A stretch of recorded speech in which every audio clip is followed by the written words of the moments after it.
Good evening. We bring you the latest in the world of sports and the conversations you want to hear from your favorite icons and athletes.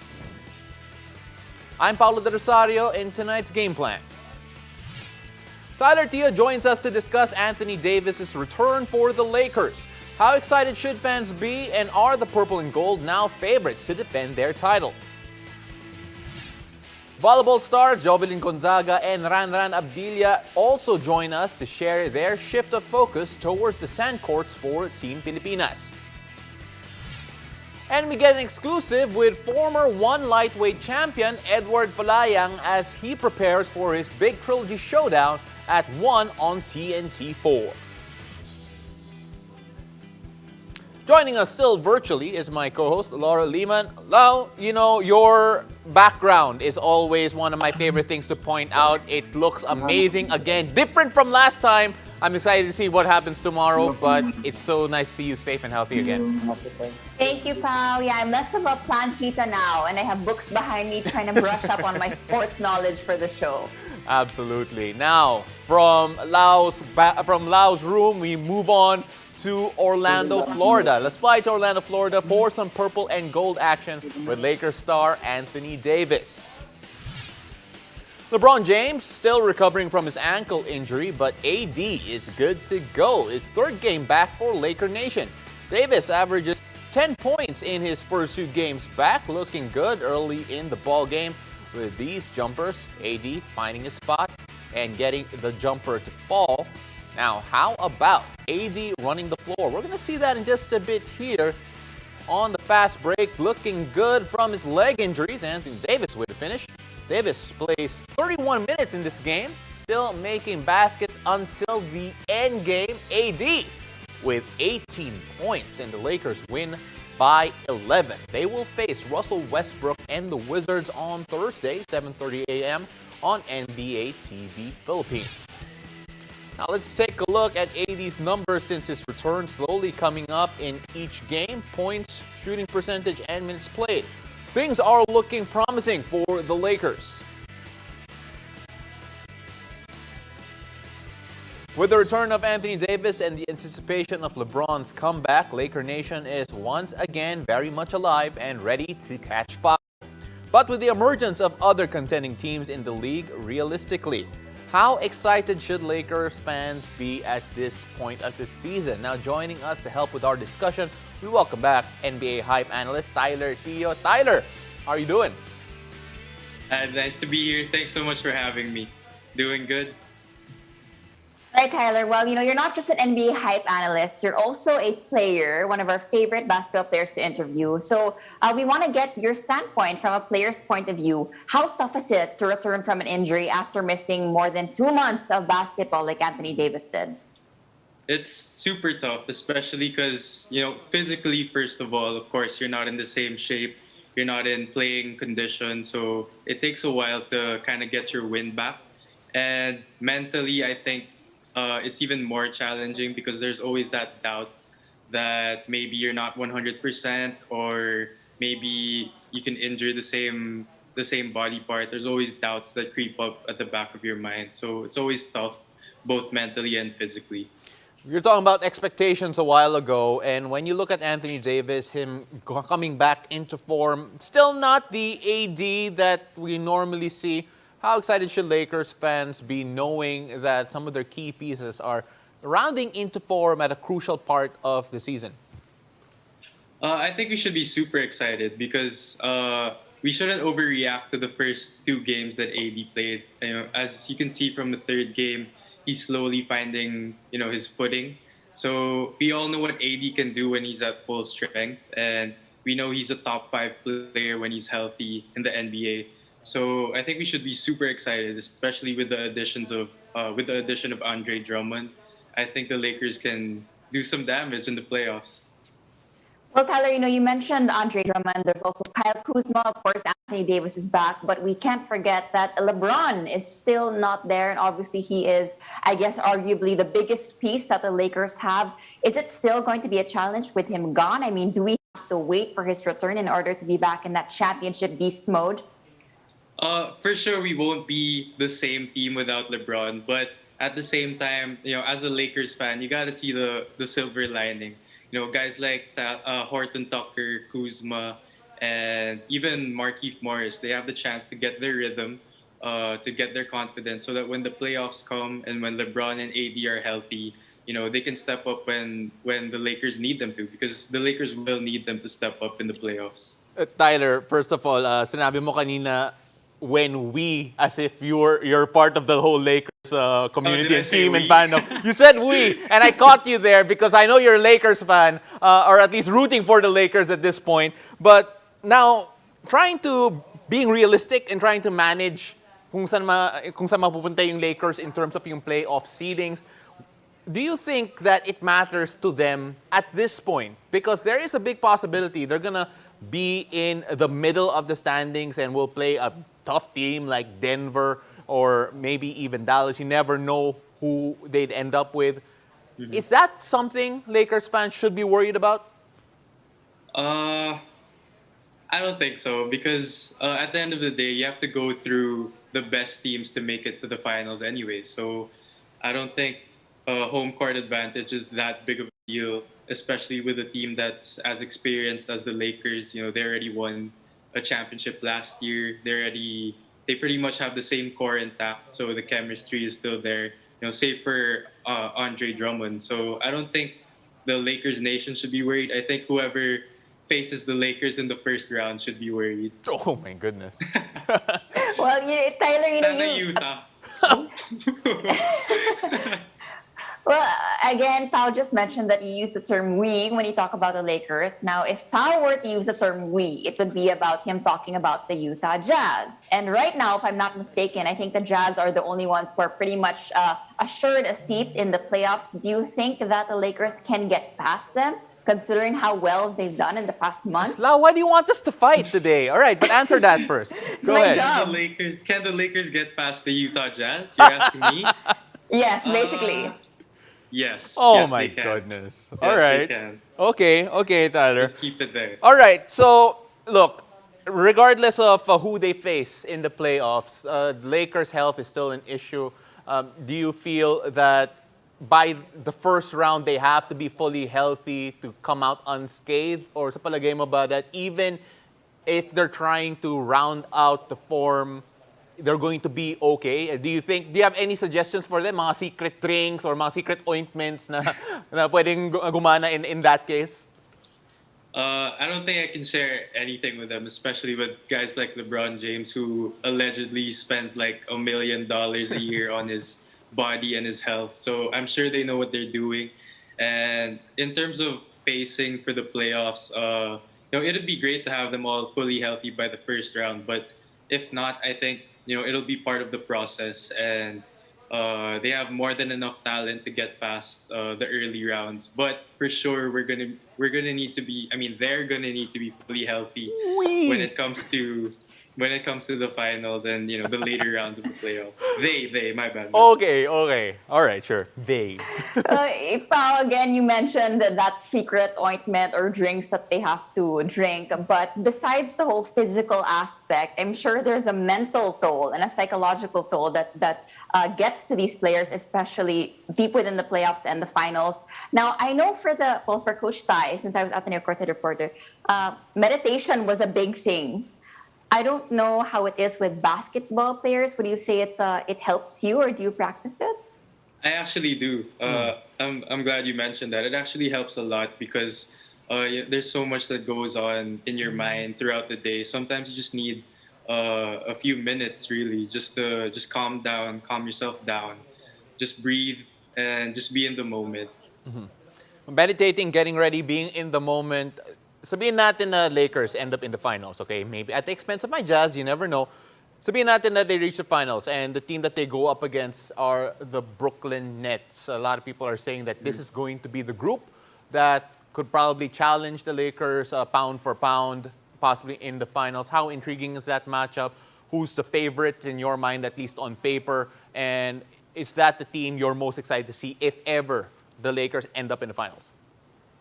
Definitely. I think everyone, all the NBA fans want to see, maybe not you, sorry. I shouldn't say all, but a lot of people want to see the Lakers and the Nets face off in the finals because on paper they're super talented, and actually I'd have to give the edge to the Nets in terms of talent on paper, but you can't forget that Harden actually suffered a setback to his hamstring, so that's going to be a huge factor also coming into the playoffs. And LaMarcus Aldridge also retired, so those two were huge losses for me. And as of now, I think the Lakers are the favorites. Yeah, can I just All say, right. Tyler, yung sa notes namin dito, our writers have put the key piece of the Utah Jazz is Paulo Del Rosario, but that's a very much of a lie. But Ty, thank you very much for joining us. That was really fun for all the Lakers fans out there. Not really for me, but that was great. Thank you. Thanks for having Maraming me. salamat, Tyler. Thank you, guys. Now, when we return, we'll catch up with Volleyball's Jovelyn Gonzaga and Ranran Abdilla as they return to the sand courts for flag and country.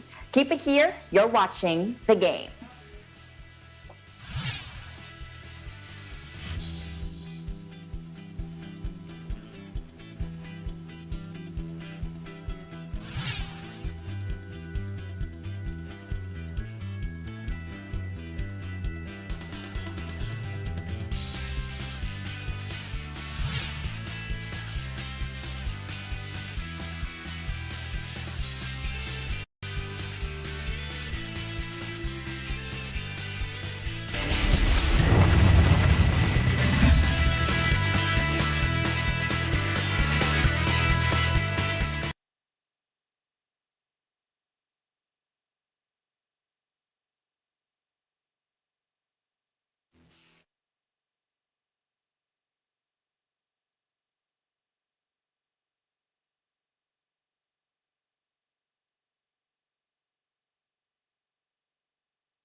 Welcome back to The Game. Philippine indoor volleyball vets Jovelyn Gonzaga and Ranran Abdilla made headlines with the announcement of the national team pools for volleyball. After receiving invitations to be part of both the indoor and beach volleyball team pools, the Bionic Ilongga waived her participation with the indoor national team in a sentimental post on Instagram. Meanwhile, men's volleyball stalwart Abdilla officially made his transition towards the beach volleyball national team pool after his inclusion in the Creamline beach volleyball team. Finding their way back in the sand court, let's hear how these inspiring soldier athletes are ready to fight for flag and country once more, this time though in a different arena. Jov, Ranran, welcome to The Game. Oh, I love this. It looks like a party. I love how we're looking on screen right now. Hi, Job. Hi, Ranran. Okay, unang-una.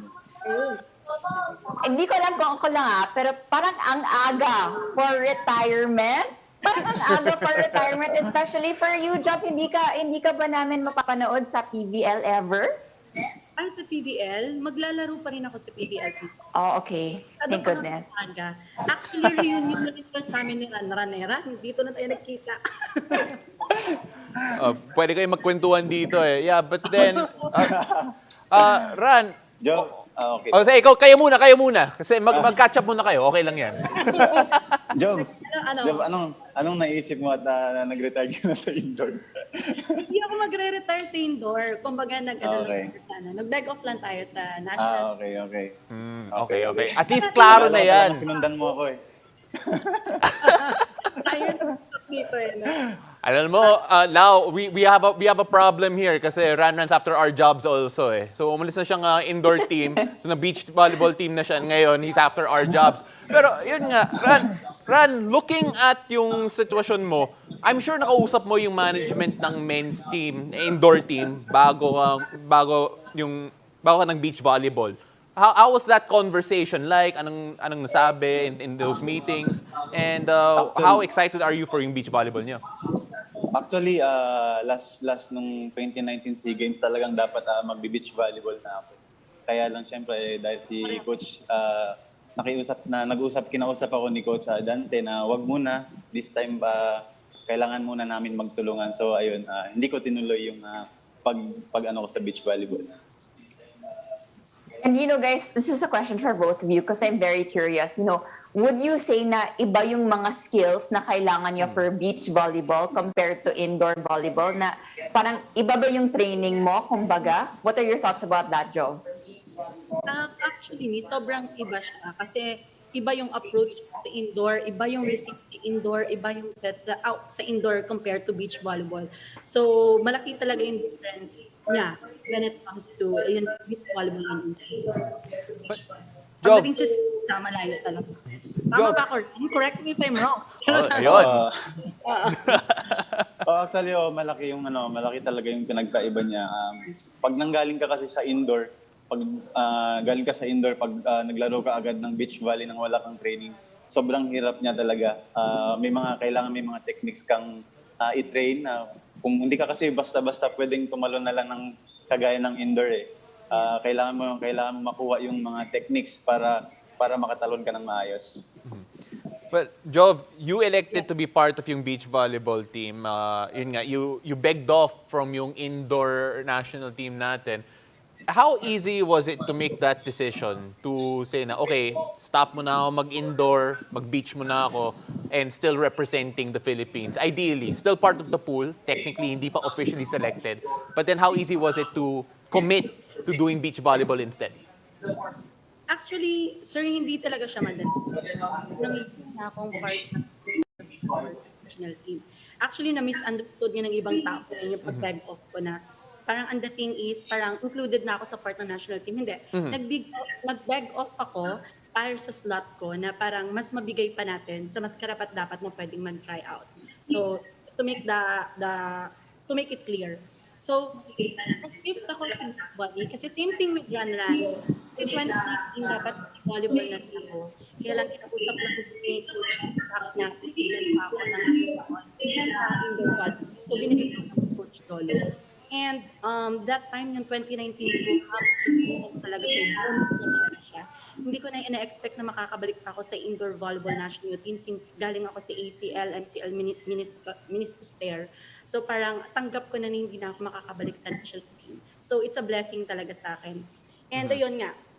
So this, nagpaalam na ako last year, 2019 ba? 2019 sa indoor talaga ako maglalaro. Alam na ng teammates ko ng coaching staff. So, decided na ako this year na kung mapasama sa beach volleyball, mag-focus na talaga ako sa beach volleyball. Same thing with Ranran.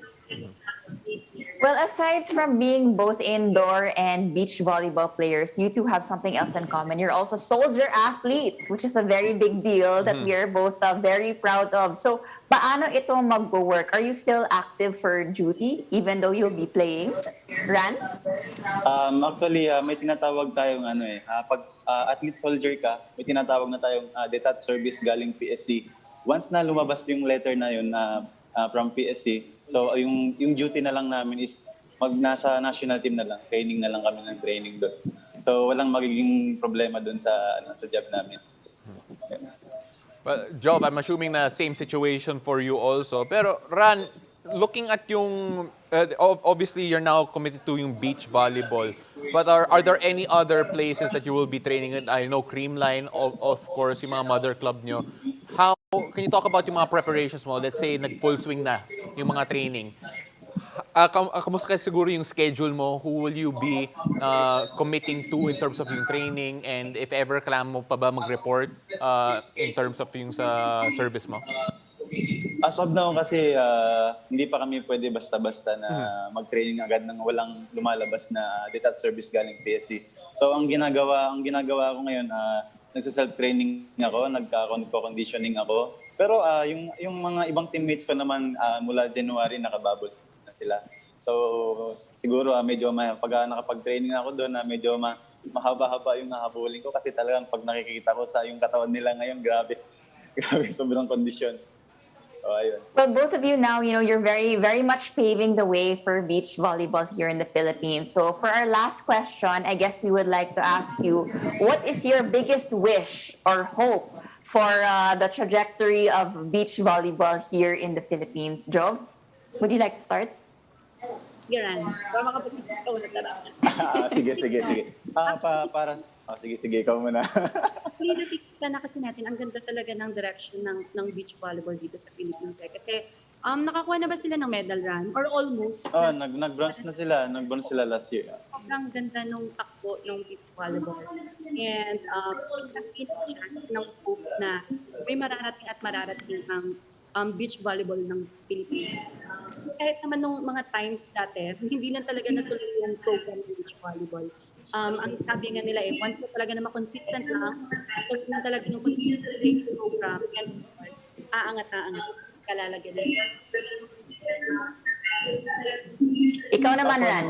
For me, dapat para sa akin, hindi lang beach volleyball Kailangan siya, kasi yung indoor natin, siyempre, di ba, last 2019 SEA Games, nag-silver tayo. Sana mabigyan ng pagkakataon yung mga players natin, lalo na ngayon, ang daming mga batang players na talagang makikita ko na isa din sa dahilan kung bakit ako nag-giveaway sa slot ko sa kanila. Kasi malalakas ang mga players natin ng mga bata ngayon.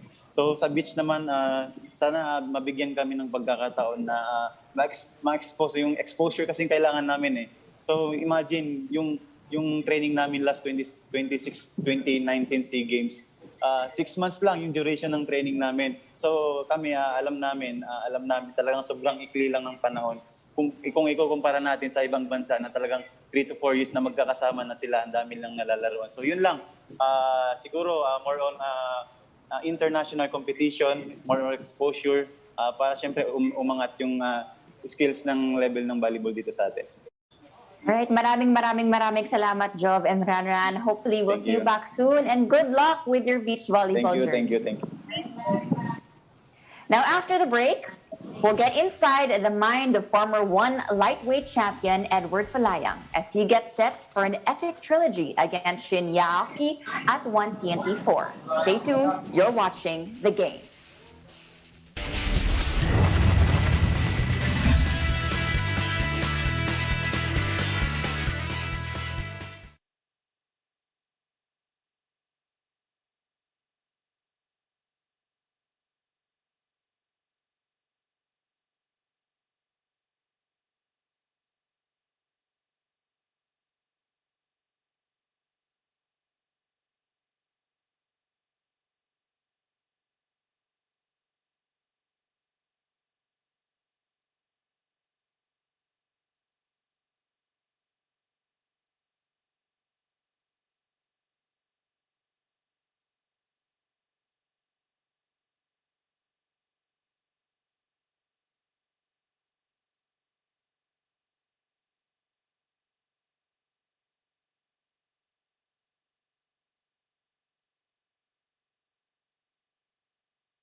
And after a last-minute shakeup in the fight card, he finds himself once again facing legendary rival Shinya Aoki, talking about Eduard Folayang to complete their epic trilogy. Our correspondent Carlo Pamintuan sat down with the landslide himself as he gets set to defend his legacy in another edition of Inside the Game.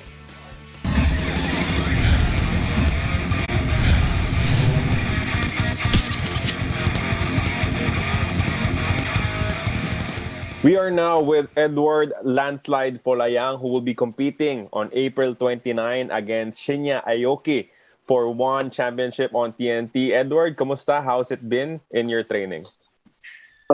So far, hello Carlo.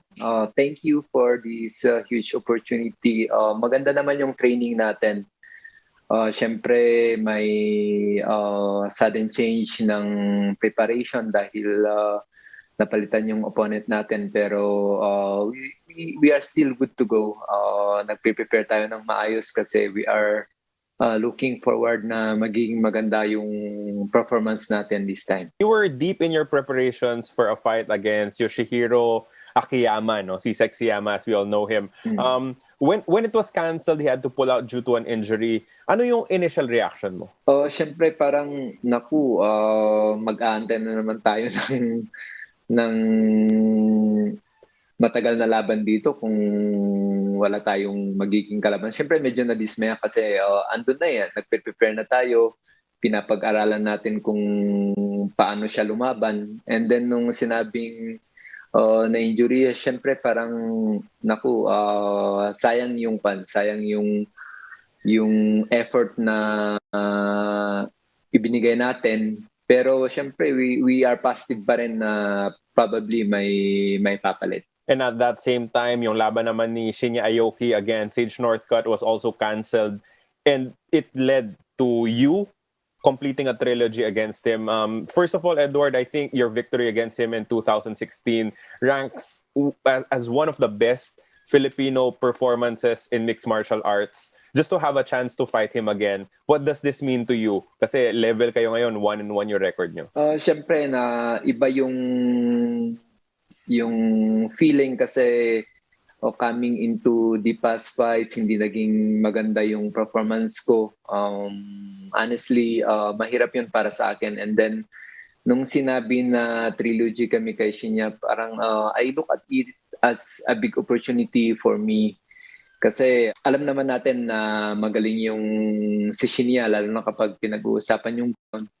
Pero we are in this sport, whoever is on our way, doon sa destination or doon sa goal na gusto nating marating, we need to face kung gaano man sila kagaling. And yun nga, naging 1-1 kami ni Shinya. So it means na, 'di ba, na talagang siguro divine appointment din namin to na alam mo yun, unexpected na pati yung kalaban niya nag-pull out. So talagang kami lang talaga yung naiwan na maglalaban. So I think it's time talaga to finish yung trilogy namin. Eduard, Akiyama and Shinya are two very different fighters, no? Si Akiyama, judoka, si Aoki, grappler talaga. Gaano naman laki yung pagbabago sa training mo in preparation for Aoki? Malaki yung pag-iba kasi syempre knowing Aoki, gusto niya lang talagang mapunta yung laban as much as possible sa ground. And si Yoshihiro naman kahit papaano gumagamit, nagkikipag-striking siya. And for me as a striker, gusto mo yung ganun kasi yung engagement ng laban doon din mismo sa specialty ko. So nung napalitan, kailangan i-adjust mo talaga, kailangan naging mas mahirap yung preparation kasi more na pupunta ka sa kagalingan nung magiging kalaban mo. So kailangan mong i-prepare talaga yung sarili mo in that area, yung mga possibilities na gagawin niya. Syempre naramdaman ko naman niya kung paano siya lumaban. And of course, yung pinaka-importante dito, we are setting our eyes on our goal. And Shinya is one of those great athlete na talagang makakaharap natin dito sa pagpunta natin doon sa goal natin. Edward, related to that, ano yung mga nalaman mo tungkol sa sarili mo after that second fight with Shinya? Did it tell you more about yourself, more about what you needed to work on, more about yung path mo, yung journey mo through MMA? Oo naman, syempre in this area of sport kasi na it's very unpredictable. Just a single mistake na hindi mo nakita or na-overlook mo, it will cause you a loss talaga. So, yun yung isa sa pinaka-magandang bagay na natutunan ko, of course, na hindi dahil tinalo mo yung isang tao in a certain period of time, ibig sabihin tatalunin mo na siya every time. No, this is a sport we're in. everyone develops into a better fighter or a bad fighter, di ba? Yung iba either nagwo-worsen pa yung improvement nila, and yung iba naman mas gumagaling. So for me, as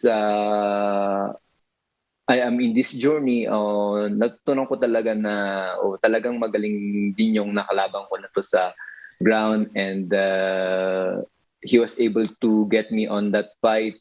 So here, still may chance ulit para makita ko mismo kung gaano ako nag-improve since the last fight.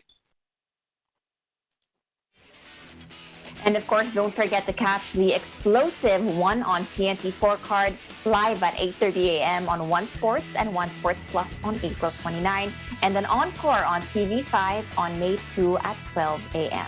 Thank you for watching. I'm Laura Liman. Catch us on weekdays at 7 p.m. here on One News and One Sports Plus. My name is Paulo de Rosario. This has been The Game.